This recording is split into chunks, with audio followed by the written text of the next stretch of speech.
Okay, so the first point is that was not a misspoken statement. That is a factual, direct statement.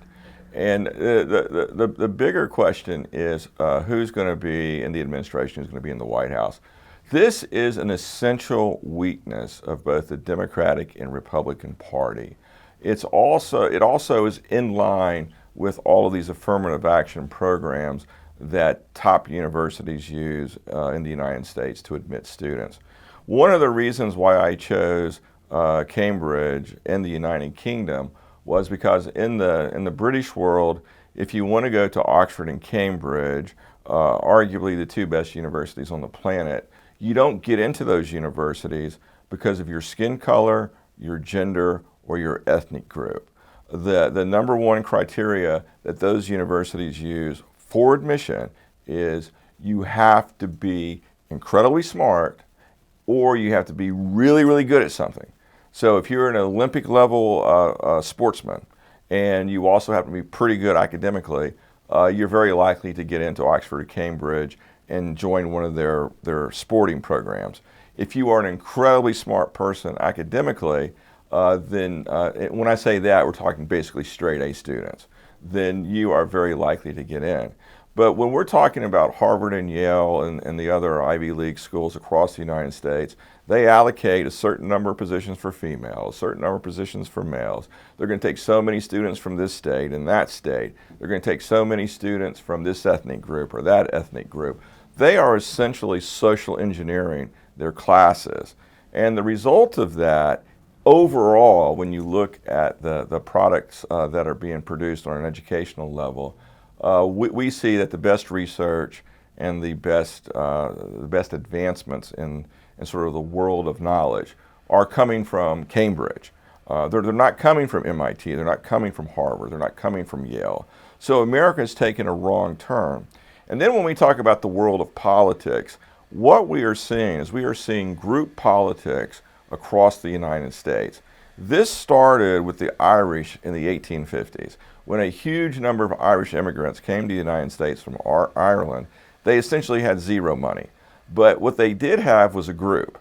And they realized that they could gather their group together and they could take over the local governments. And this is exactly what happened in New York City. I mean, this is a well-documented history. I mean, there are names that I can throw out there like Tammany Hall, for example. And this concept of gathering the members of your group, so like today it might be females, it might be males, it might be Asian people, it might be African American people, whatever that group is, we still see this dynamic being played out in American politics. But just going back to the Irish there for a minute, the Irish stuck at this for a century and a half. And in the process, they tried to get several candidates in the White House. And John F. Kennedy was, of course, the first Irish American to make it into the White House. So it was a very long, 100-year concerted effort by the Irish community to put one of their own in the White House. Well, in my opinion, this is a major, major problem in U.S. politics. And I call it group politics. And the government is for everybody. The government has to make decisions that essentially boil down to benefiting the most people possible with the programs that one puts in place. That's not what we have right now. What we have right now is group politics, which basically means Biden comes into office. So he turns right around. If you look at his administration, he has got every ethnic group represented in his administration. He has got every gender group represented in his administration. He has got every sexual preference group in his administration. He has bent over backwards to represent all of the people on the left side of the Democratic Party into his administration. This is pathetic. This is not making America great. It's making America look weak. Because we don't care what your sexual preference is in the Quigley administration. We don't care what gender you are. We think it's ridiculous that people spend their entire days and weeks talking about, is it a he, is it a she? You know, this is nonsense discussion, total nonsense. We have real problems that we need to solve, And we do that by bringing the best people into the senior levels of government, and that's what the Quigley administration is going to do. Now let's drill down a little bit deeper. When we're out on the campaign trail, we are actively looking for entrepreneurs. We're looking for successful entrepreneurs. The 24 cabinet positions, minus the Department of Defense, the 24 cabinet positions are going to be held by successful entrepreneurs. None of them will be politicians. We're taking no one from the political class in Washington, D.C. to join our administration. So when I say successful entrepreneur, they're going to range from the really successful mom and pop store on the corner to entrepreneurs like Bill Gates or Elon Musk or any of the other iconic names that have taken a company they started in their garage and they built it up to a multinational size type of company, and then everyone in between. We are looking for entrepreneurs. A lot of people say engineers are good examples of that because they're solving problems from the time they wake up till the time they go to bed.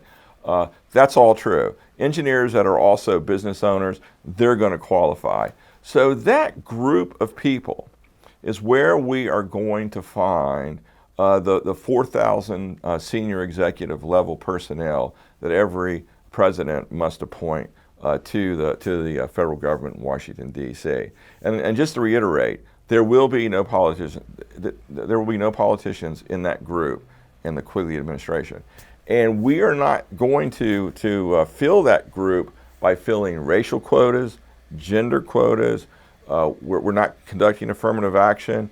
We don't care about what you do in your bedroom. In fact, we don't want to know what you do in your bedroom. We're definitely not sharing with you what we do in our bedrooms, and we definitely don't want to know what you're doing in your bedroom. None of that stuff is public knowledge. Okay, that distracts from the business of government.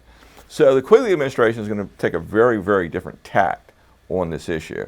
And for the first time in American history, we're going to see an administration that has done nothing their whole life and will do nothing for those 4 or 8 years but solve problems day in and day out. So just to finish up there, Kamala Harris is not an entrepreneur. Okay, she should not be anywhere near the White House. She is there because she is a female, and Biden thought that it was the right thing to do to appoint a female vice president. That tells us, in the world of achieved competence, that Biden's an idiot. That's not the right criteria for choosing people. The correct criteria is to choose people that have a history of solving problems for other people. Well, let's take this from a different point of view. So the first premise is, let's just take a hypothetical number. You got 10 candidates, okay, for one position.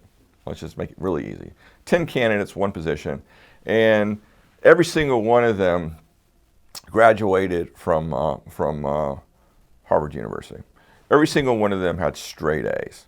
It doesn't matter, let's say that each one had a different field of study. It doesn't matter, but let's say straight A students, Harvard University, brilliant people, and they did not get there because of the quota system, okay? Which is impossible, but just for our argument's sake, we're gonna say that that's the way it was. But in America today, it's not possible to even do that.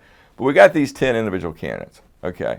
So now we would think that those 10 candidates are in fact exactly the same, but that is never true. And the reason why it's never true is because those 10 people are all going to come from very different backgrounds. Let me give you an example. Let's just say candidate number one. Let's say his dad or her dad was Steve Jobs. Okay? That kid grew up in a privileged background. Okay? Now let's take candidate number two. Let's say candidate number two came from the ghettos of Baltimore. Okay? And in his entire family history in America, his entire family has never once in hundreds of years had $10,000 in their bank account. Now, on the first look, those two candidates look like they were equally qualified. because they all wound up with the same qualifications. They all had the same GPAs, the same grade average. Let's say they all worked in the same field. But when we dig deeper into their backgrounds, we realize that one kid was busting his ass trying to achieve those results, whereas the child of Steve Jobs was able to spend every summer in Europe or on some cruise or enjoying life. So in my eyes, when I look at these two candidates, which one has actually worked harder to achieve those goals that we talked about? Well, obviously, the kid from Baltimore is going to be a much, much better entrepreneurial problem solver because he has seen the best and the worst of American society. Whereas, and I don't mean to pick on Steve Jobs, I know he's passed, but and I love Steve Jobs, I love Apple, don't get me wrong, but I'm just using this as an example, whereas the child of Steve Jobs never grew up in the ghetto. They don't really fully understand what it's like to have heroin dealers outside their front door and to live through and escape that kind of environment. So when I'm in the White House, I want people around me who know the American society, who know the society from the very top to the very bottom and from side to side.